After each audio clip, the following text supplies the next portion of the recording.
Marley's ghost. Marley was dead, to begin with. There is no doubt whatever about that. The register of his burial was signed by the clergyman, the clerk, the undertaker, and the chief mourner. Scrooge signed it. And Scrooge's name was good upon change for anything he chose to put his hand to. Old Marley was as dead as a doornail. Mind. I don't mean to say that I know of my own knowledge, what there is particularly dead about a doornail. I might have been inclined, myself, to regard a coffin nail as the deadest piece of ironmongery in the trade. But the wisdom of our ancestors is in the simile, and my unhallowed hands shall not disturb it, or the country's done for. You will, therefore, permit me to repeat, emphatically, that Marley was as dead as a doornail. Scrooge knew he was dead? Of course he did. How could it be otherwise? Scrooge and he were partners for I don't know how many years. Scrooge was his sole executor, his sole administrator, his sole assign, his sole residuary legatee, his sole friend, and sole mourner. And even Scrooge was not so dreadfully cut up by the sad event but that he was an excellent man of business on the very day of the funeral, and solemnized it with an undoubted bargain. The mention of Marley's funeral brings me back to the point I started from. There is no doubt that Marley was dead. This must be distinctly understood, or nothing wonderful can come of the story I am going to relate. If we were not perfectly convinced that Hamlet's father died before the play began, there would be nothing more remarkable in his taking a stroll at night, in an easterly wind, upon his own ramparts, than there would be in a breezy spot, say St. Paul's churchyard, for instance, literally to astonish his son's weak mind. Scrooge never painted out old Marley's name. There it stood, years afterwards, above the warehouse door, Scrooge and Marley. The firm was known as Scrooge and Marley. Sometimes people new to the business called Scrooge Scrooge, and sometimes Marley, but he answered to both names. It was all the same to him. Oh! But he was a tight-fisted hand at the grindstone, Scrooge. A squeezing, wrenching, grasping, scraping, clutching, covetous old sinner. Hard and sharp as flint, from which no steel had ever struck out generous fire, secret and self-contained and solitary as an oyster. The cold within him froze his old features, nipped his pointed nose, shriveled his cheek, stiffened his gait, made his eyes red, his thin lips blue, and spoke out shrewdly in his grating voice. A frosty rime was on his head, and on his eyebrows, and his wiry chin. He carried his own low temperature always about with him, he iced his office in the dog days, and didn't thaw at 1 degree at Christmas. External heat and cold had little influence on Scrooge.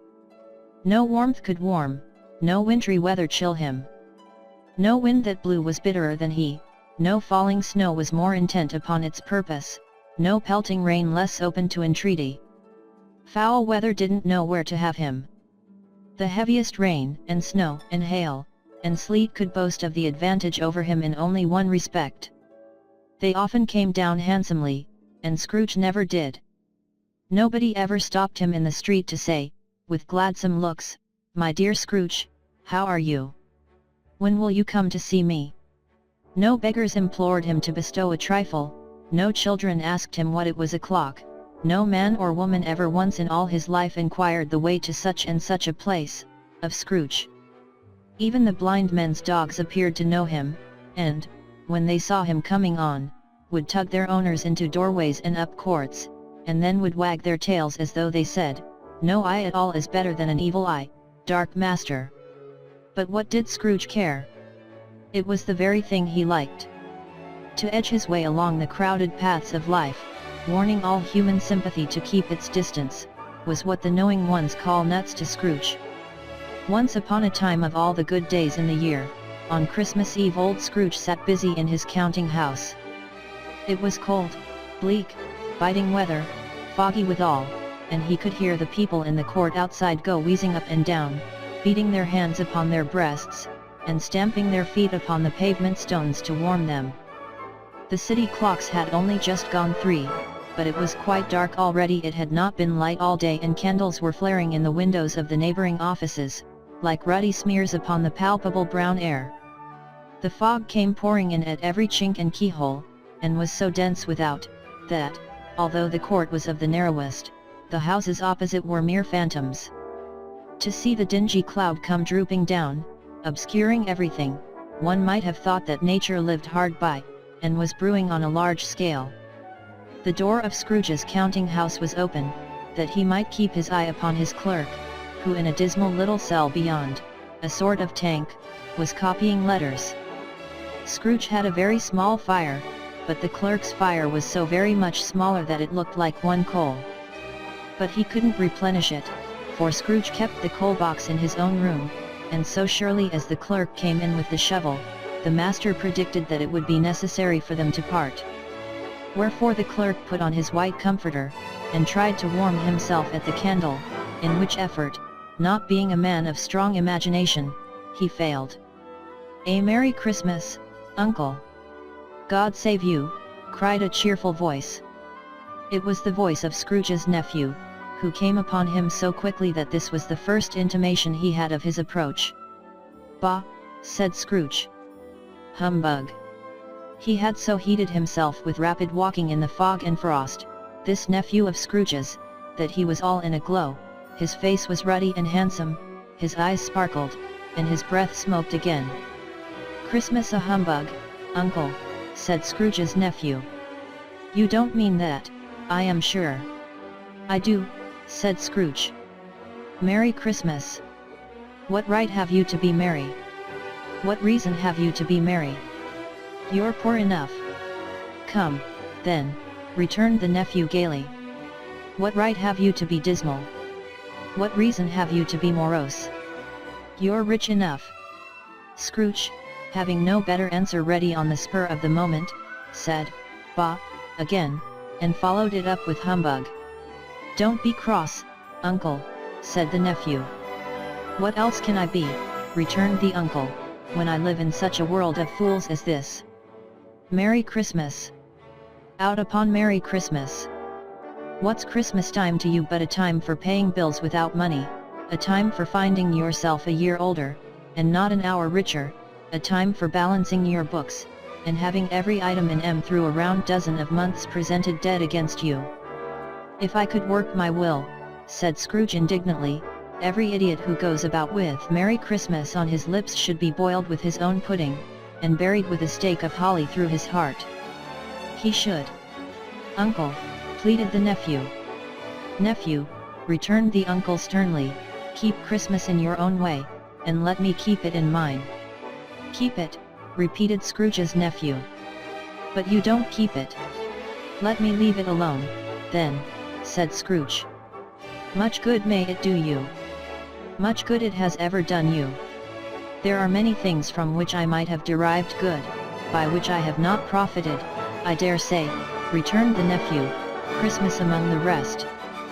But I am sure I have always thought of Christmas time, when it has come round apart from the veneration due to its sacred name and origin, if anything belonging to it can be apart from that is a good time, a kind, forgiving, charitable, pleasant time, the only time I know of, in the long calendar of the year, when men and women seem by one consent to open their shut-up hearts freely, and to think of people below them as if they really were fellow passengers to the grave, and not another race of creatures bound on other journeys.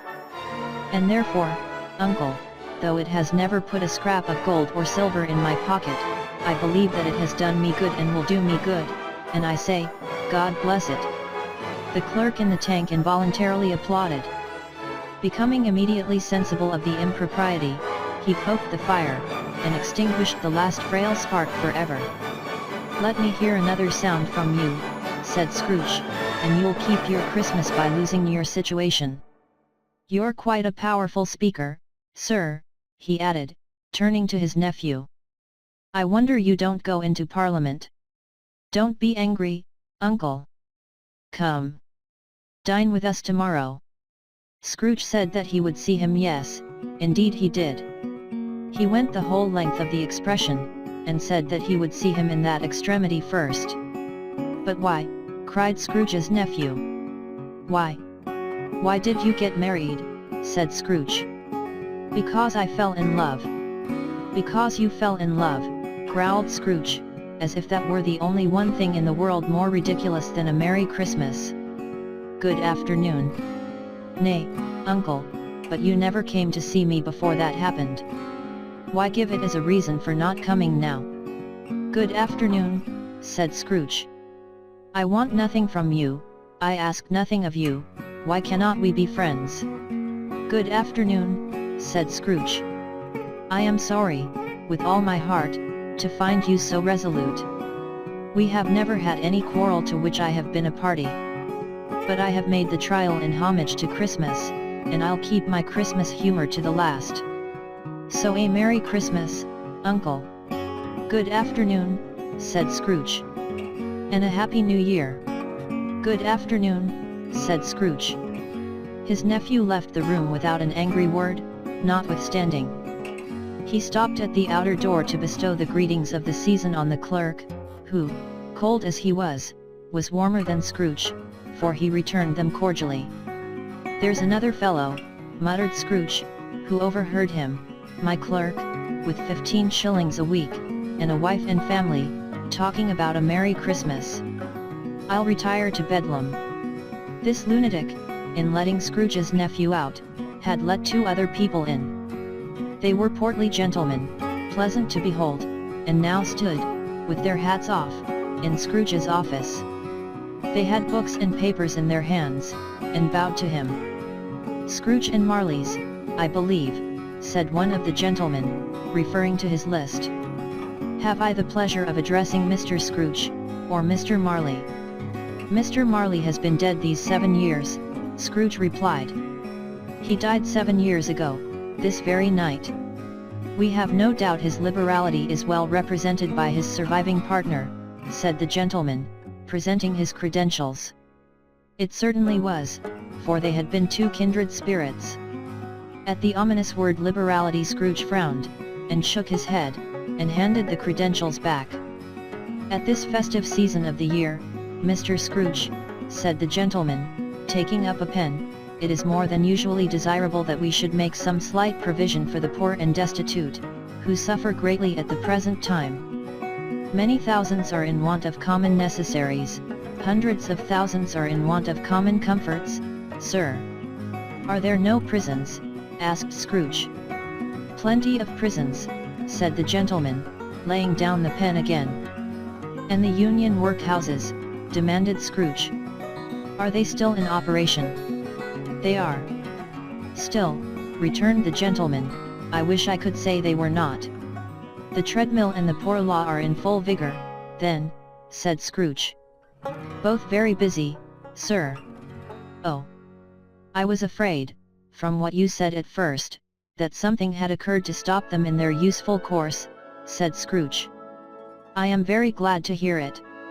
Under the impression that they scarcely furnish Christian cheer of mind or body to the multitude, returned the gentleman, a few of us are endeavoring to raise a fund to buy the poor some meat and drink, and means of warmth. We choose this time, because it is a time, of all others, when want is keenly felt, and abundance rejoices. What shall I put you down for? Nothing. Scrooge replied. You wish to be anonymous. I wish to be left alone, said Scrooge. Since you ask me what I wish, gentlemen, that is my answer. I don't make merry myself at Christmas, and I can't afford to make idle people merry. I help to support the establishments I have mentioned, they cost enough, and those who are badly off must go there. Many can't go there, and many would rather die.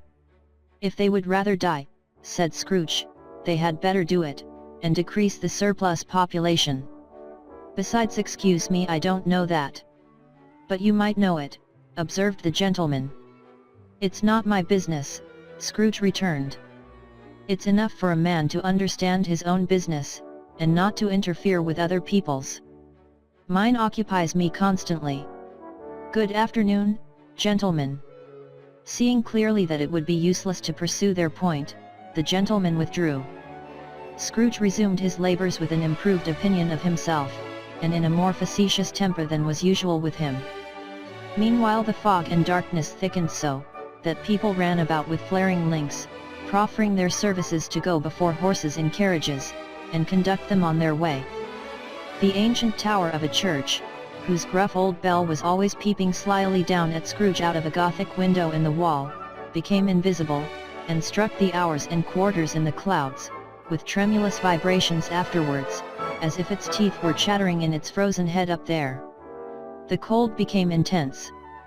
In the main street, at the corner of the court, some laborers were repairing the gas pipes, and had lighted a great fire in a brazier, round which a party of ragged men and boys were gathered, warming their hands and winking their eyes before the blaze in rapture. The water plug being left in solitude, its overflowing suddenly congealed, and turned to misanthropic ice.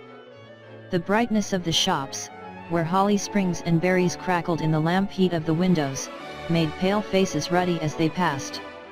Poulterers' and grocers' trades became a splendid joke, a glorious pageant, with which it was next to impossible to believe that such dull principles as bargain and sale had anything to do.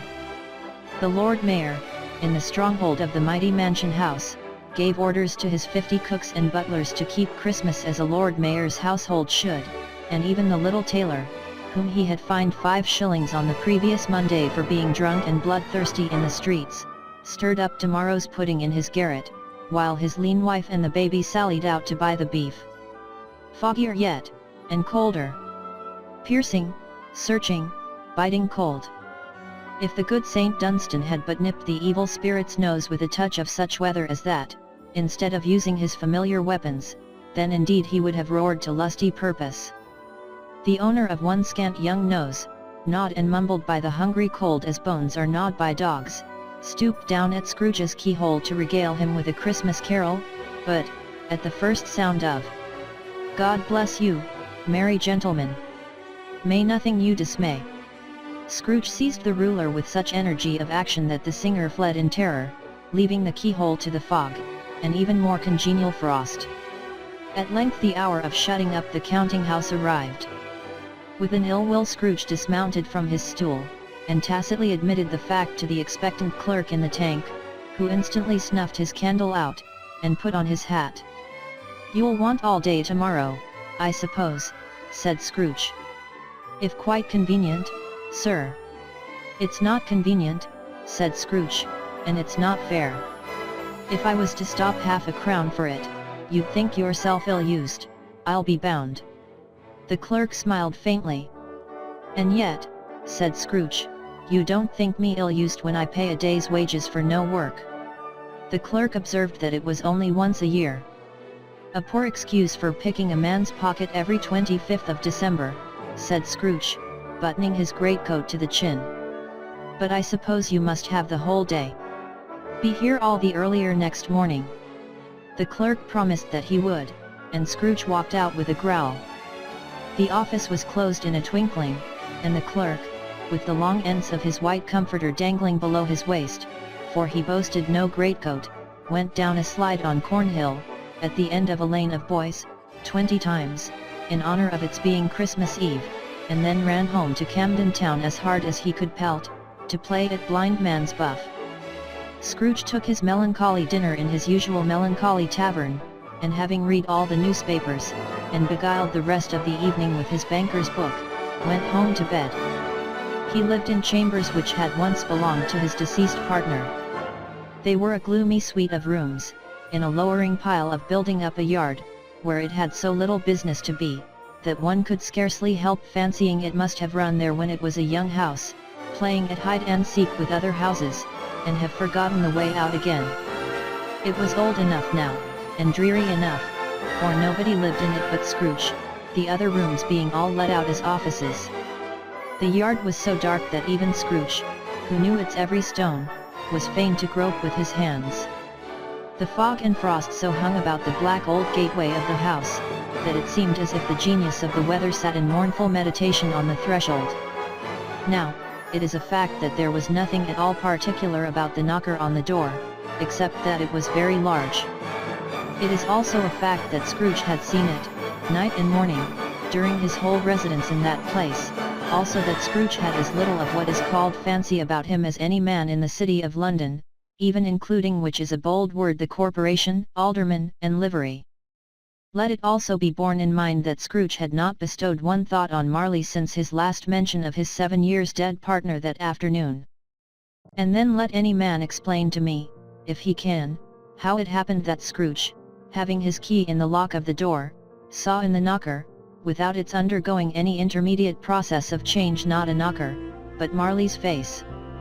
Marley's face.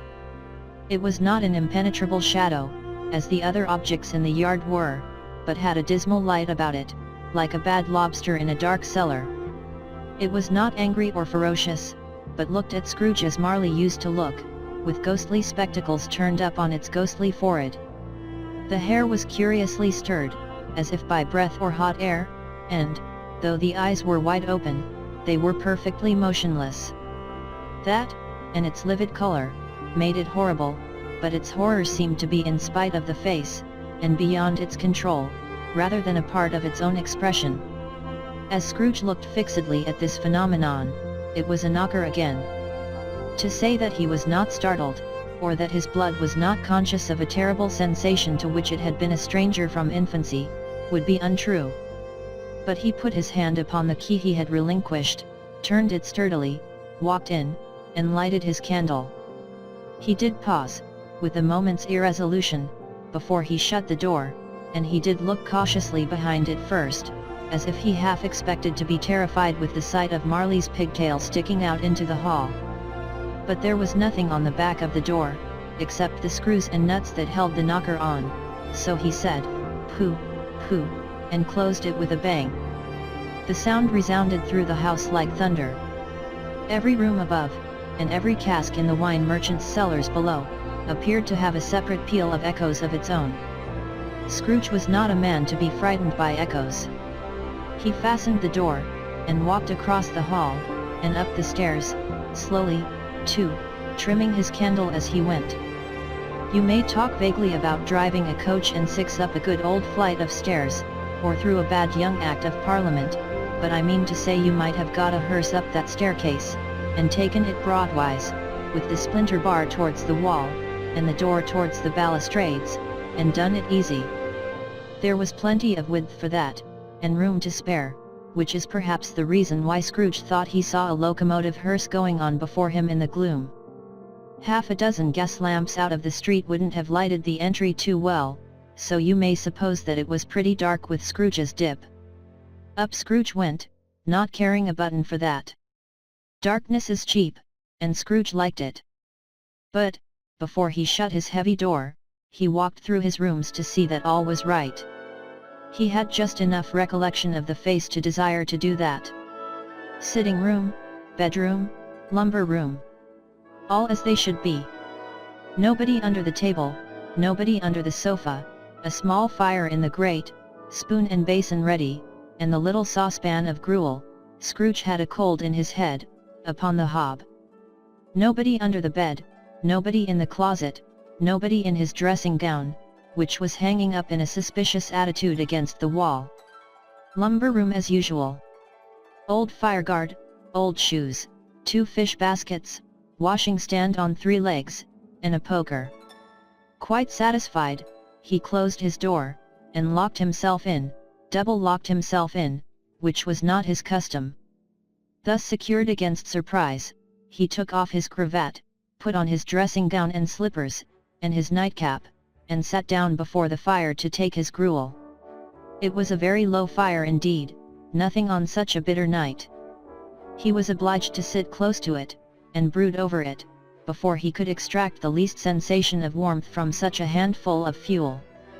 The fireplace was an old one, built by some Dutch merchant long ago, and paved all round with quaint Dutch tiles, designed to illustrate the scriptures.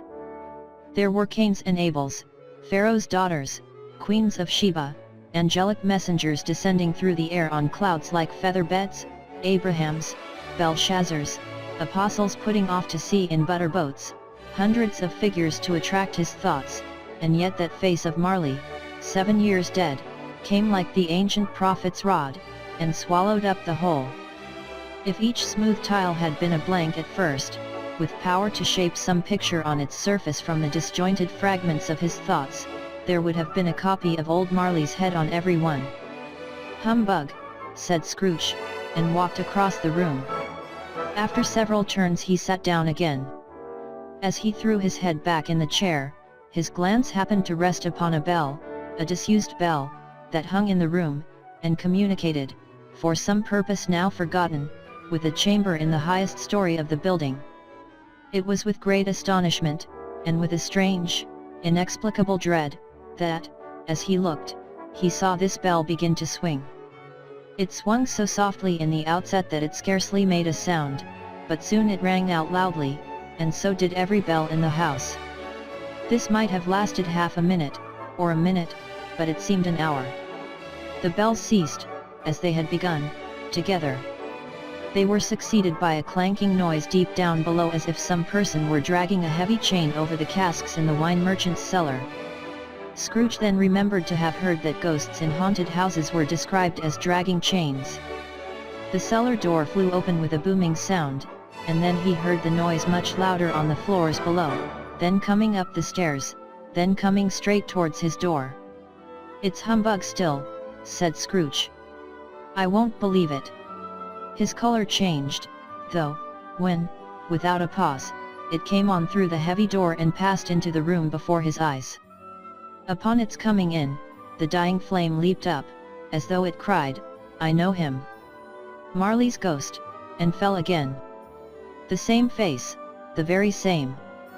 Marley in his pigtail, usual waistcoat, tights, and boots, the tassels on the latter bristling, like his pigtail, and his coat skirts, and the hair upon his head.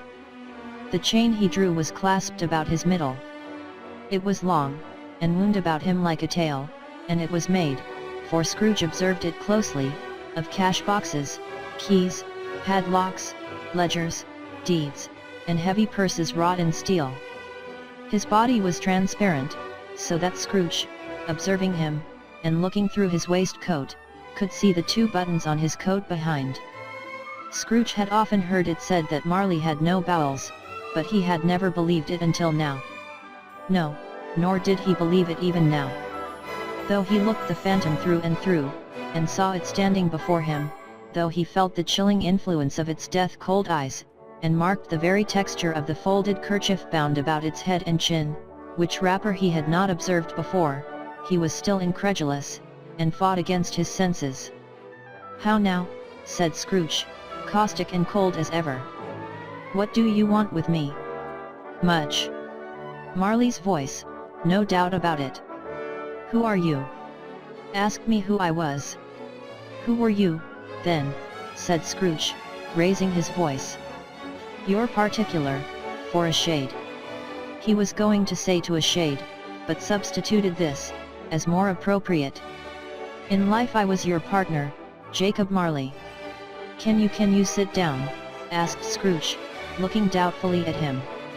"I can." "Do it, then." Scrooge asked the question, because he didn't know whether a ghost so transparent might find himself in a condition to take a chair, and felt that in the event of its being impossible, it might involve the necessity of an embarrassing explanation. But the ghost sat down on the opposite side of the fireplace, as if he were quite used to it. "You don't believe in me," observed the ghost. "I don't," said Scrooge. "What evidence would you have of my reality beyond that of your own senses?" "I don't know," said Scrooge. "Why do you doubt your senses?" "Because," said Scrooge, "a little thing affects them. A slight disorder of the stomach makes them cheats. You may be an undigested bit of beef, a blot of mustard, a crumb of cheese, a fragment of an underdone potato. There's more of gravy than of grave about you, whatever you are." Scrooge was not much in the habit of cracking jokes, nor did he feel in his heart by any means waggish then. The truth is, that he tried to be smart, as a means of distracting his own attention, and keeping down his terror, for the spectre's voice disturbed the very marrow in his bones. To sit staring at those fixed, glazed eyes in silence, for a moment, would play, Scrooge felt, the very deuce with him. There was something very awful, too, in the spectre's being provided with an infernal atmosphere of his own. Scrooge could not feel it himself, but this was clearly the case, for though the ghost sat perfectly motionless, its hair, and skirts, and tassels were still agitated as by the hot vapor from an oven. "You see this toothpick," said Scrooge, returning quickly to the charge, for the reason just assigned, and wishing, though it were only for a second, to divert the vision's stony gaze from himself. "I do," replied the ghost. "You are not looking at it," said Scrooge. "But I see it," said the ghost, notwithstanding. "Well," returned Scrooge, "I have but to swallow this, and be for the rest of my days persecuted by a legion of goblins, all of my own creation. Humbug, I tell you, humbug." At this the spirit raised a frightful cry, and shook its chain with such a dismal and appalling noise, that Scrooge held on tight to his chair, to save himself from falling in a swoon. But how much greater was his horror when the phantom, taking off the bandage round his head, as if it were too warm to wear indoors, its lower jaw dropped down upon its breast.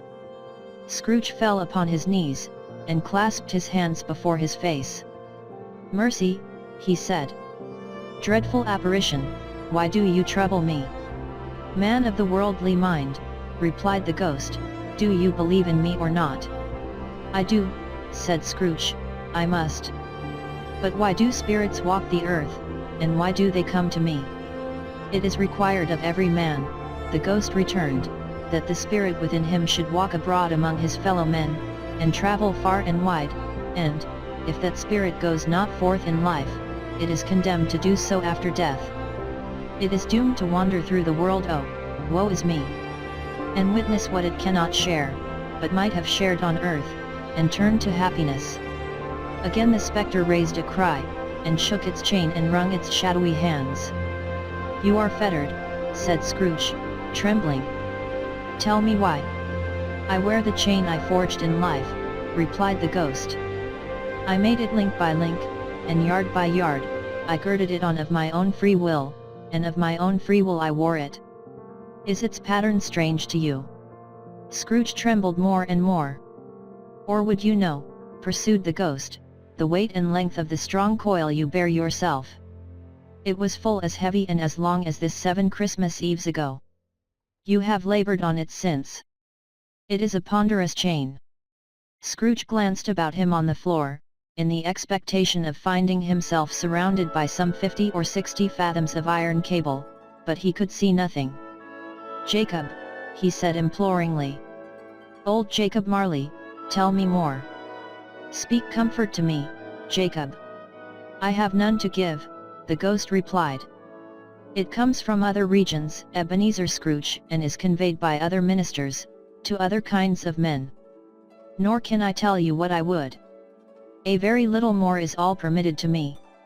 I cannot rest, I cannot stay, I cannot linger anywhere.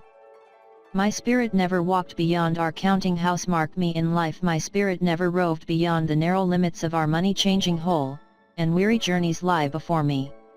It was a habit with Scrooge, whenever he became thoughtful, to put his hands in his breeches pockets. Pondering on what the ghost had said, he did so now, but without lifting up his eyes, or getting off his knees. "You must have been very slow about it, Jacob," Scrooge observed in a business-like manner, though with humility and deference. "Slow," the ghost repeated. 7 years dead," mused Scrooge. "And traveling all the time." "The whole time," said the ghost. "No rest, no peace. Incessant torture of remorse." "You travel fast," said Scrooge. "On the wings of the wind," replied the ghost. "You might have got over a great quantity of ground in 7 years, said Scrooge. The ghost, on hearing this, set up another cry, and clanked its chain so hideously in the dead silence of the night, that the ward would have been justified in indicting it for a nuisance.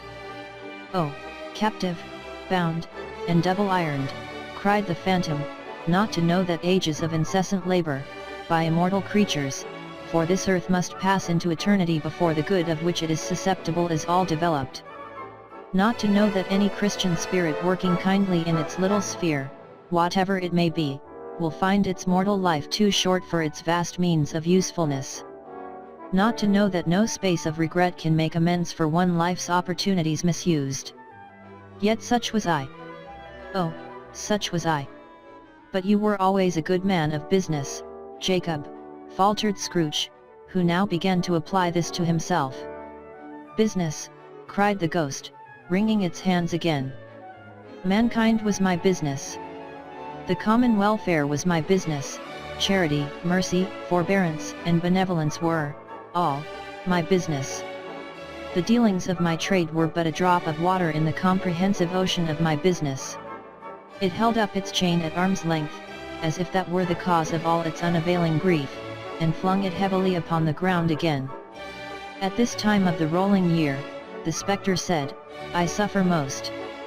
Why did I walk through crowds of fellow beings with my eyes turned down, and never raise them to that blessed star which led the wise men to a poor abode? Were there no poor homes to which its light would have conducted me? Scrooge was very much dismayed to hear the spectre going on at this rate, and began to quake exceedingly. Hear me, cried the ghost. My time is nearly gone. I will, said Scrooge. But don't be hard upon me. Don't be flowery, Jacob. Pray. How it is that I appear before you in a shape that you can see, I may not tell. I have sat invisible beside you many and many a day. It was not an agreeable idea. Scrooge shivered, and wiped the perspiration from his brow. That is no light part of my penance, pursued the ghost. I am here tonight to warn you that you have yet a chance and hope of escaping my fate. A chance and hope of my procuring, Ebenezer. You were always a good friend to me, said Scrooge. Thank ye. You will be haunted, resumed the ghost, by 3 spirits. Scrooge's countenance fell almost as low as the ghost's had done. Is that the chance and hope you mentioned, Jacob? He demanded in a faltering voice. It is. I think I'd rather not, said Scrooge. Without their visits, said the ghost, you cannot hope to shun the path I tread. Expect the first tomorrow when the bell tolls 1. Couldn't I take 'em all at once, and have it over, Jacob? Hinted Scrooge. Expect the second on the next night at the same hour. The third, upon the next night when the last stroke of 12 has ceased to vibrate. Look to see me no more, and look that, for your own sake, you remember what has passed between us. When it had said these words, the spectre took its wrapper from the table, and bound it round its head as before. Scrooge knew this by the smart sound its teeth made when the jaws were brought together by the bandage. He ventured to raise his eyes again, and found his supernatural visitor confronting him in an erect attitude, with its chain wound over and about its arm. The apparition walked backward from him, and, at every step it took, the window raised itself a little, so that, when the spectre reached it, it was wide open. It beckoned Scrooge to approach, which he did. When they were within 2 paces of each other, Marley's ghost held up its hand, warning him to come no nearer. Scrooge stopped. Not so much in obedience as in surprise and fear, for, on the raising of the hand, he became sensible of confused noises in the air, incoherent sounds of lamentation and regret, wailings inexpressibly sorrowful and self-accusatory.